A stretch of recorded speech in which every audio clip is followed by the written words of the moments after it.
Middle east के समुद्र में इस वक्त ऐसा खतरनाक खेल शुरू हो चुका है जिसने पूरी दुनिया की टेंशन बढ़ा दी है। हुर्मुज जलडमरू मध्य से लेकर ओमान की खाड़ी तक हर तरफ डर, हमला और कब्जे की खबरें सामने आई। पहले भारतीय जहाज पर ड्रोन अटैक की खबर सामने आई थी, तो अब यूएई के फुजैराह तट के पास एक जहाज के हाईजैक होने की खबर ने हालात को और ज्यादा विस्फोटक बना दिया है। यही वजह है कि अब दुनिया को मिडिल ईस्ट में एक और बड़े संघर्ष की आहट सुनाई देने लगी है। दरअसल United kingdom maritime trade operations यानी यूकेएमटीओ ने गुरुवार को अलर्ट जारी करते हुए बताया कि यूएई के फुजैराह तट से करीब 70 किलोमीटर दूर एक जहाज को कुछ अनजान लोगों ने कब्जे में ले लिया। बताया जा रहा है कि जहाज उस वक्त समुद्र में लंगर डाले खड़ा था। अचानक कुछ लोग जहाज पर चढ़े और उसे अपने कंट्रोल में लेकर ईरानी समुद्री सीमा की तरफ बढ़ने लगे। पूरी घटना इतनी तेजी से हुई कि आसपास मौजूद दूसरे जहाज कुछ समझ नहीं पाए। हालांकि ईरान की तरफ से अब तक इस मामले में कोई आधिकारिक बयान नहीं आया, लेकिन जिस तरह हाल के दिनों में ईरान समुद्र में आक्रामक रवैया अपना रहा है, उसने कई देशों की चिंता बढ़ा दी है। पिछले हफ्ते ही ईरान ने ओशन कोई नाम के एक टैंकर को पकड़ लिया था। ईरान का दावा था कि यह कार्रवाई कानूनी आदेश के तहत की गई है और जो भी जहाज अमेरिका हितों के लिए काम करेगा या नियमों का उल्लंघन करेगा, उसे छोड़ा नहीं जाएगा। ईरानी न्यायपालिका के प्रवक्ता असगर जहांगीर ने यहां तक कह दिया कि कोई समुद्री डकैती नहीं है ये, बल्कि अदालत के आदेश पर की गई कार्रवाई है। लेकिन सवाल उठ रहा है कि क्या अंतर्राष्ट्रीय समुद्री सीमा में किसी एक देश की घरेलू अदालत के नियम लागू हो सकते हैं? यही वजह है कि अब कई पश्चिमी देश ईरान की इन कार्रवाइयों को समुद्री दबाव की रणनीति मान रहे हैं।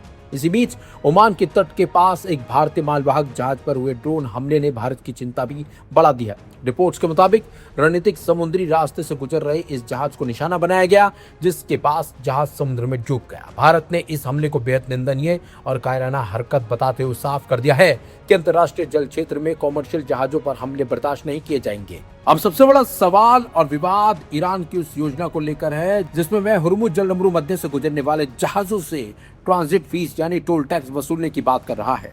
ईरान का मानना है कि समुद्री रास्ते पर उसका रणनीतिक प्रभाव है, इसलिए उसे शुल्क लेने का अधिकार है। लेकिन पड़ोसी देश ओमान ने इस दावे को सिरे से खारिज कर दिया। ओमान का कहना है कि हुर्मुज कोई इंसान की बनाई गई नहर नहीं है, बल्कि प्राकृतिक समुद्री रास्ता है, इसलिए यहाँ किसी तरह का कोई टैक्स नहीं लगाया जा सकता। यानी मिडिल ईस्ट के समुद्र अब सिर्फ व्यापारिक रास्ते नहीं रह गए, बल्कि ताकत, दबाव और वर्चस्व की जंग का मैदान बन चुके हैं। जहाजों की जब्ती, ड्रोन हमले और समुद्री टकराव ने पूरी दुनिया की चिंता बढ़ा दी है, क्योंकि अगर हुर्मुज जलडमरू में हालात बिगड़े तो उसका असर सिर्फ मिडिल ईस्ट तक सीमित नहीं रहेगा, बल्कि पूरी दुनिया के तेल कारोबार, व्यापार और वैश्विक अर्थव्यवस्था पर पड़ सकता है।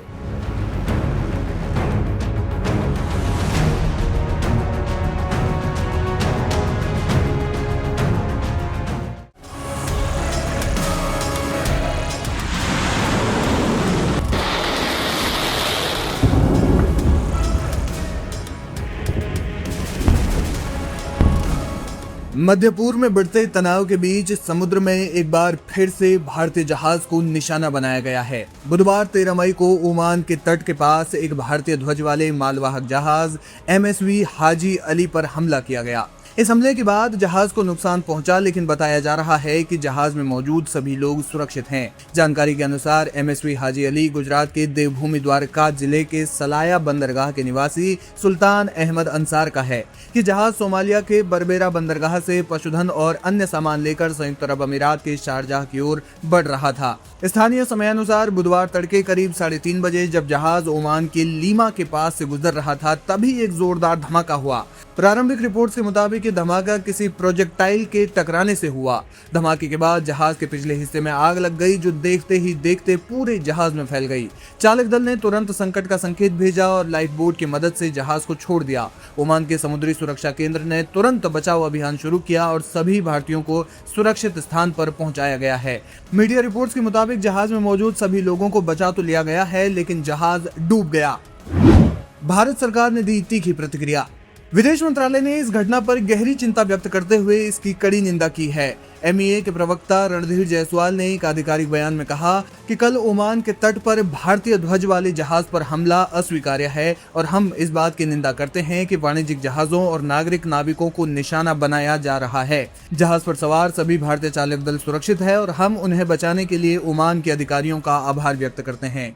बयान में विदेश मंत्रालय ने कहा कि भारत दोहराता है कि वाणिज्यिक जहाजों को निशाना बनाना और निर्दोष नागरिक चालक दल के सदस्यों को खतरे में डालना किसी भी तरह से स्वीकार्य नहीं है।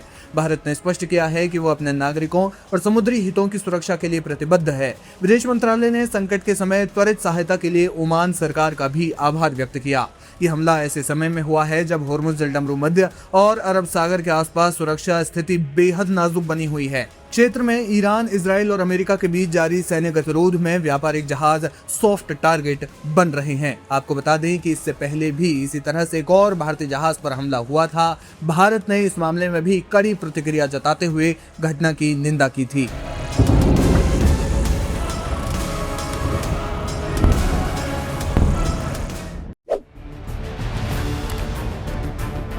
ईरान के विदेश मंत्री अब्बास अरागची बुधवार शाम ब्रिक्स देशों के विदेश मंत्रियों की महत्वपूर्ण बैठक में हिस्सा लेने के लिए नई दिल्ली पहुंचे। हालांकि उनके भारत आगमन के शुरुआती मिनट किसी औपचारिक स्वागत चर्चा के बजाय एक गंभीर अंतर्राष्ट्रीय विवाद की भेंट चढ़ गए।